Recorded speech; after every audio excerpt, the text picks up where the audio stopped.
Hello guys, இப்போ நான் சொல்ல போகிறது பார்த்தீங்கன்னா இந்தியன் கிரிக்கெட்டை பற்றி பேச போகிறேன். இந்தியன் விக்கெட்ஸில் ஏன் ஃபாரின் பேட்ஸ்மேன் ஸ்ட்ரகிள் பண்ணுறாங்க, முக்கியமாக ரீசன் அண்ட் ஃபேக்ட். இந்தியன் விக்கெட்ஸில் பார்த்தீங்கன்னா காலையில் டைம், அதாவது ஒரு 8:30லேருந்து காலையில் சன்ரைஸ் ஆகுதுலேருந்து சன்செட் ஆகும், விக்கெட் ட்ரையாக தான் ஆகும். நீங்கள் என்ன பிச்சு எடுத்து பார்த்தாலும் விக்கெட் வந்து மாஸ்டர் இருக்கும் பிச்சில். அதனால் பார்த்தீங்கன்னா ஒரு சில பால் அப் அண்ட் டவுன் ஆகுது, பவுன்ஸ் வேரியேஷன் ஆகுது. அதனால தான் பார்த்தீங்கன்னா முக்கியமாக எல்லா ஃபாரின் பேட்ஸ்மேன் ஸ்ட்ரகிள் பண்ணுறாங்க. குறிப்பாக சொல்லப்போனால் இப்போ ஒரு எக்ஸாம்பிள் நான் சொல்கிறேன். இப்போ சிஎஸ்கே ஆர்ஆர் மேட்ச் எடுத்துக்கோங்க. அந்த மேட்ச்சில் பார்த்தீங்கன்னா ஆர்ஆர் பேட் பண்ண சொல்லும் ஜடேஜாவுக்கு எக்ஸ்ட்ரா டர்ன் கிடைச்சிது. Because of dryness on moisture. ஃப்ளாட்டான விக்கெட்ஸ்லாம் பார்த்தீங்கன்னா ஈஸியாக உடையும். இப்போ இந்தியன் விக்கெட்ஸில் பார்த்தீங்கன்னா எல்லா தர்மசாலாலேருந்து சென்னை வரைக்கும் இருக்கிற எல்லா விக்கெட்டும் உடையும், கிராக் பஸ்ட் ஆகும். ஏன்னா டியூ டு ஓவர் டெம்பரேச்சர் வீட் இந்த கிரவுண்டு. அதனால் பார்த்தீங்கன்னா கிராக் வந்து எக்ஸ்போர்ட் ஆகும். எக்ஸ்போர்ட் ஆக சொல்ல ஸ்பின்னர் வந்து இன்ட்டு ப்ளே ஆவாங்க. ஆனால் தான் இந்தியாவில் பார்த்தீங்கன்னா மேக்ஸிமமாக ஃபாஸ்ட் பாலர்ஸ் அவ்வளோ ஓவர்ஸ் போட மாட்டாங்க, ஸ்பின்னர் தான் கொடுப்பாங்க.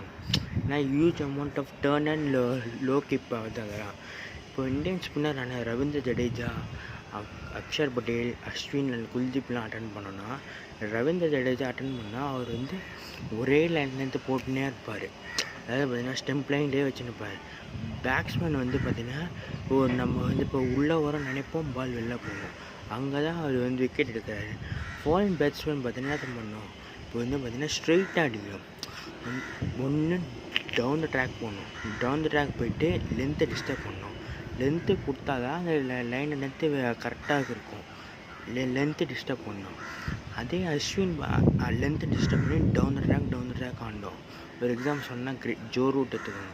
ஜோ ரூட் வந்து இங்கிலாந்து ஆட சொல்ல அவர் வந்து செம்ம success rate against Ravindra Jadeja. அதேமாதிரி அஸ்வின் பார்த்தீங்கன்னா ஸ்கில்ஃபுல் பவுலர். அதாவது பார்த்தீங்கன்னா ஒரு 2 பக்கம் திருப்புவார். ஜடேஜானா ஒரு பால் நம்ம கரெக்டாக அந்த டவுன் ட்ராக் பண்ணால் நம்மளுக்கு லென்த் பிக் பண்ணலாம் ஈஸியாக. இதே நம்ம அஸ்வினை பிக் பண்ண கஷ்டம். ஏன் நம்ம ரீசன் பார்த்தீங்கன்னா அவரோட வேரியேஷன் ஆஃப் தி சீமில் பிடிச்சி போவோம். இந்தியன் பவுலர்ஸ் மோஸ்ட் ஸ்பின்னர் வந்து சீமில் தான் பிடிச்சி போடுவாங்க. சீமில் பிடிச்சி போட சொல்ல ஏர் இந்த பிளே வந்து பிட்ச்லேருந்து லோ லைன் டிஃப்ரெண்ட் ஆகும். பேட்ஸ்மேன் அட்டாக் பண்ண சொல்லுவோம். அதனால தான் பார்த்தீங்கன்னா இந்தியனுக்கு இப்போ ஐபிஎல்லாம் எடுத்துக்கோங்க. பார்த்தீங்கன்னா இப்போ ஐபிஎல்லில் பார்த்தீங்கன்னா ஃபஸ்ட்டு வந்து ஈவினிங் ஆட சொல்ல மாஸ்டர் போயிடும். மாஸ்டர் போயிட்டு இந்த ட்ரைனஸ் ஆகுது, மண் வந்து பார்த்திங்கன்னா ஒட்டிக்கும், ஒன்று ஒட்டிக்கும். அதனால தான் பார்த்திங்கன்னா ட்ரூவாக பேட்டுக்கு வருது. இதே இந்த டே மார்னிங் ஆனால் அவ்வளோ வராது மீன்ஸ் கொஞ்சம் நம்மளே க்ரியேட் பண்ணணும், ஓன் ஷாட் நம்மளே க்ரியேட் பண்ணி ஆடணும். ஆனால் தான் பார்த்திங்கன்னா நம்மளால வந்து சக்ஸஸ் ரேட் எடுக்கும். ஐபிஎல் ஆனால் தான் ஹையஸ்ட் ஸ்கோர் 280 அந்த மாதிரி மோஸ்ட் ஆஃப் ஸ்கோர்ஸ் அடிக்கிறாங்க. அப்புறம் பார்த்தீங்கன்னா விக்கெட்லேருந்து லோனஸ்.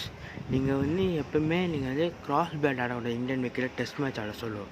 ஸ்ட்ரெயிட் பேட் ஆடணும். ஸ்ட்ரெயிட் பேட் ஆனால் தான் இப்போ சப்போஸ் நம்ம ஃப்ரண்ட் ஃபுட்டில் தான் ஆடணும். மோஸ்ட் ஆஃப் ரிலீஸ் ஃப்ரண்ட் ஃபுட்டில் ஆடி நம்ம வந்து டிஃபெண்ட் பண்ணுவோம். பேக் ஃபுட் நீங்கள் போனீங்கன்னா நீங்கள் வந்து மாட்டிப்பீங்க.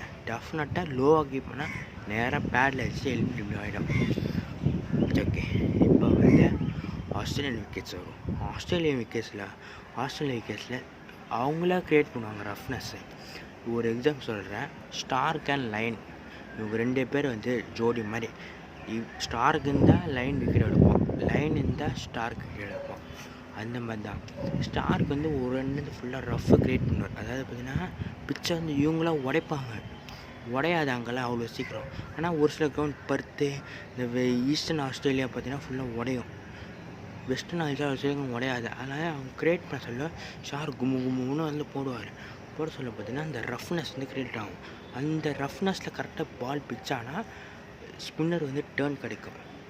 இங்கிலாண்டில் பார்த்தீங்கன்னா நீங்கள் இந்தியாவில் பார்த்தீங்கன்னா மேலே பார்க்க தேவையில்ல, வெயிலும் இதுவும் டர்ன் இருக்கும். இங்கிலாண்டில் மட்டும் பார்த்தீங்கன்னா நீங்கள் மேலே பார்க்கணும். மேலே வந்து ஓவர் கேஸ்ட் கண்டிஷன் இருந்தால் டெஃபினட்டாக பால் ஸ்விங்கிங் ஆகும். ஜேம்ஸ் ஆண்டர்சன் சக்ஸஸ் காரணமே அது ஒன்று. எக்ஸ்ட்ரா பிட்டாக நல்லாவே கிடைக்கும் ஸ்விங்.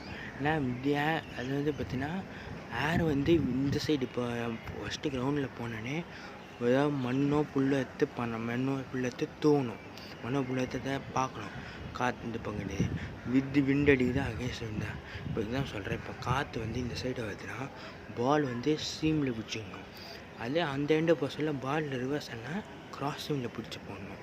நான் அப்போ தான் பால் கரெக்டாக பிச் ஆகி வரும். இதுதான் என்னோட லிஸ்ட். நீங்கள் இன்னும் வீடியோஸ் வேணும்னா நீங்கள் ஃபாலோ பண்ணுங்கள் இன்ஸ்டாகிராம் ஐடி.